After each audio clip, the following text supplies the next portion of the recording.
Hi Kara. So, I just got done watching your video on the death penalty, and I really love your video. I think you make excellent points. I love how you put to words your thoughts on the higher self and the lower self, and I really agree with all that. I just wanted to give my thoughts on the death penalty. And so the way I feel about it is that I think that it really does have a place under the right circumstances. I think that really it should be reserved for for the murderers, for people that are pretty much out of their minds and intentionally doing harm and harming people for the sake of murder. So the way I think of it is like this. If we were in, this is a hypothetical scenario here. If we were in a village setting, say we were in a village, right, and there's a murderer on the loose. Okay, he's running around, he's killing people. And this village is pre-modern. There's no government, there's no police to call or anything like that. Someone in the village would step up and kill that man.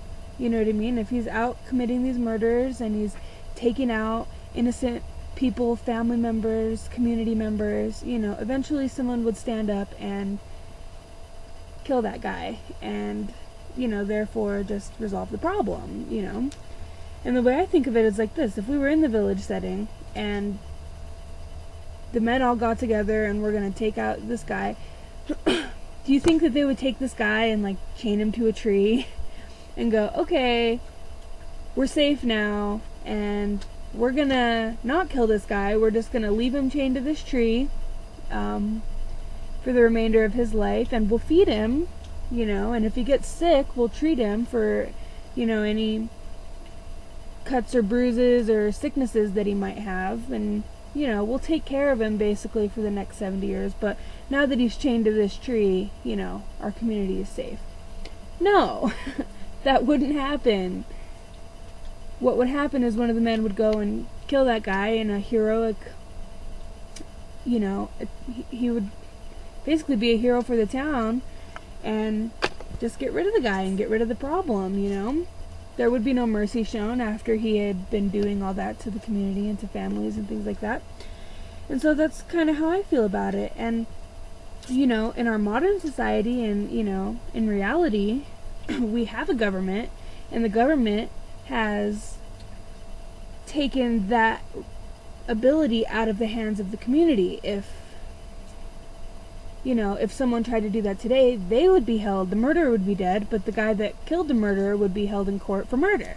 So we don't really have that opportunity anymore, but that's kind of the role that the government plays today, is instead we have to call 911, and it is therefore the government's job to come and propose sentencing or to deal with that situation. And I really want to stress that I think that the death penalty needs to be held specifically and only used for these murders, these psychotic people that are out hurting people in the community for, like I said, the sake of murder. There's a lot of other ways that people can get killed. You can kill someone on accident. There can be fights that accidentally lead to murder. There can be car accidents, things like that, And I obviously don't think people like that deserve the death penalty. And I don't think the death penalty should be used for people that are committing crimes that are not taking the lives of other people, But in the event that there is one of those people on the loose, I don't think that it's right for them. I don't think it's right for us to keep them alive when in a situation where it would have resulted in the loss of their life, This is taking tax dollars and money and efforts from our community and our resources to sustain someone. This is money that could be getting spent on schools, on medical care, on, a lot of other things that could better our situation besides just keeping a murderer alive. So that's my thoughts on it. yeah. So, hope everyone's doing good. Blessed be, love and light, and see you next time.